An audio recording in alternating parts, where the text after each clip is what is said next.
Selamat berjumpa lagi para mahasiswa.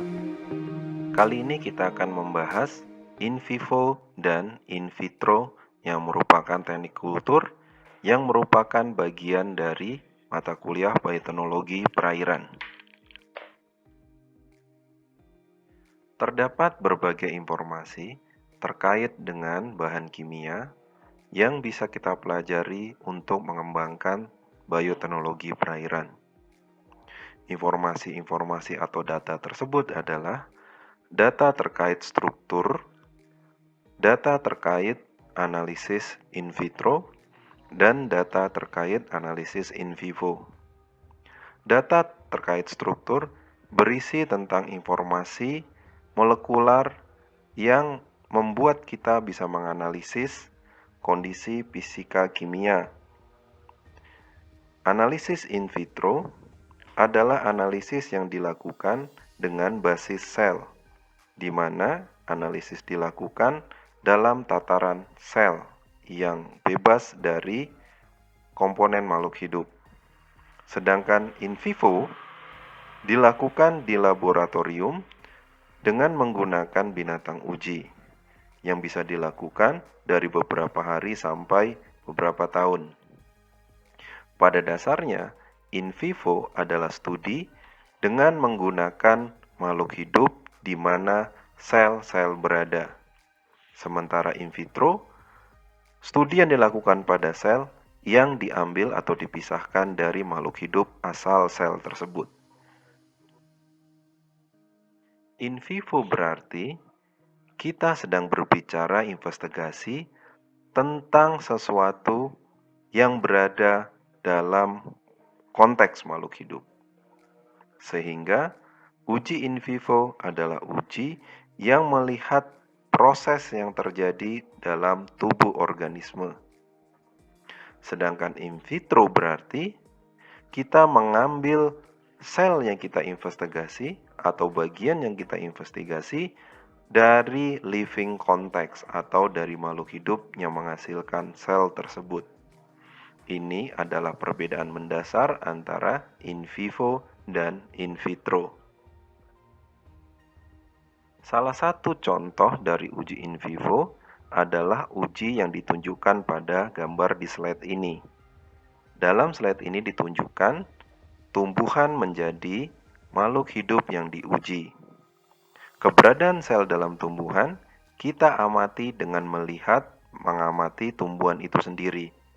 Bagaimana sesuatu bereaksi, bagaimana sesuatu dianalisis, tetap dalam konteks tumbuhan itu. Uji in vivo biasanya juga menggunakan berbagai perangkat untuk mendukung proses pengujiannya. Gambar yang ditunjukkan dalam slide ini adalah salah satu perangkat yang biasa digunakan di uji in vivo. Pada dasarnya, perangkat-perangkat ini harus memungkinkan kita menguji tujuan dari penelitian dengan tetap memelihara hewan ataupun organisme uji yang kita jadikan objek.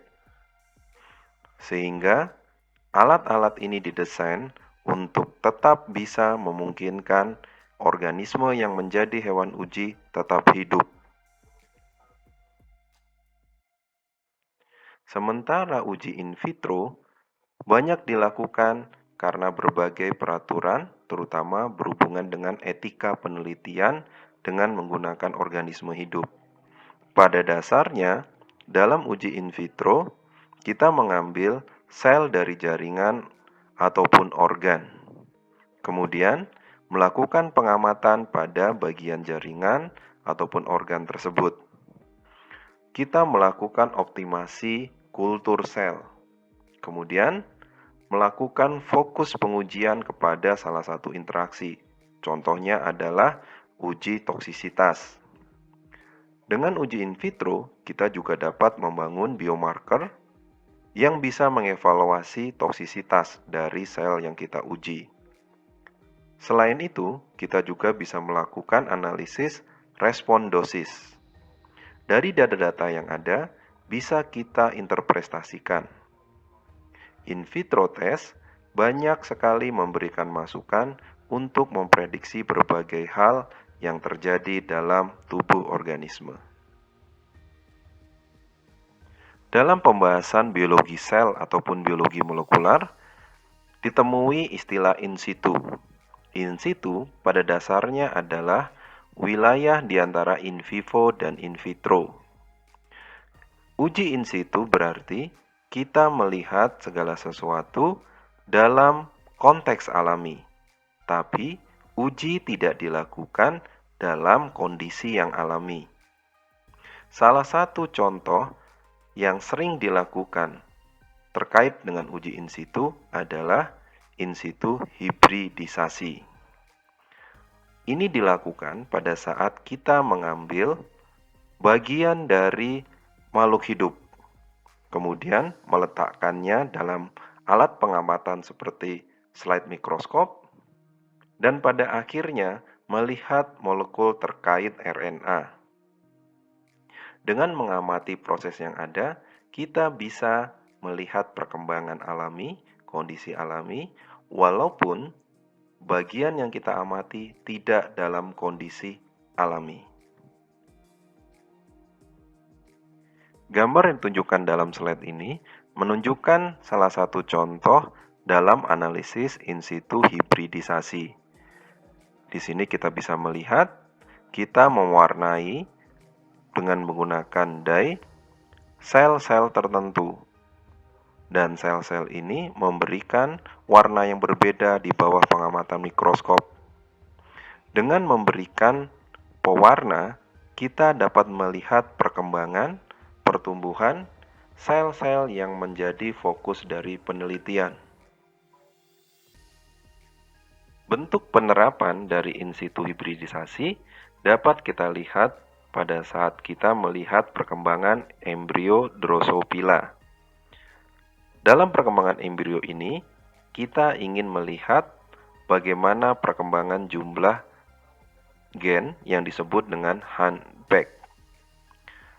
Di sini kita bisa melihat bahwa dalam tahapan-tahapan pertumbuhan embrio terdapat pertambahan jumlah dan ukuran gen.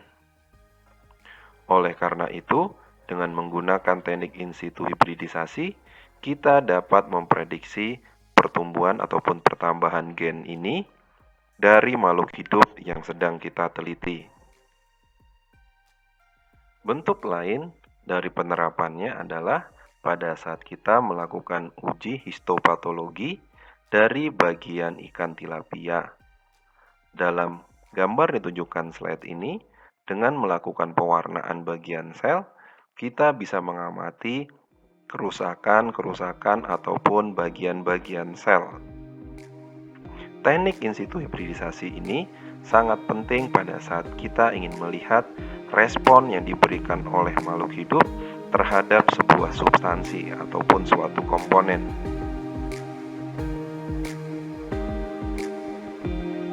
Ini adalah akhir pembahasan kali ini.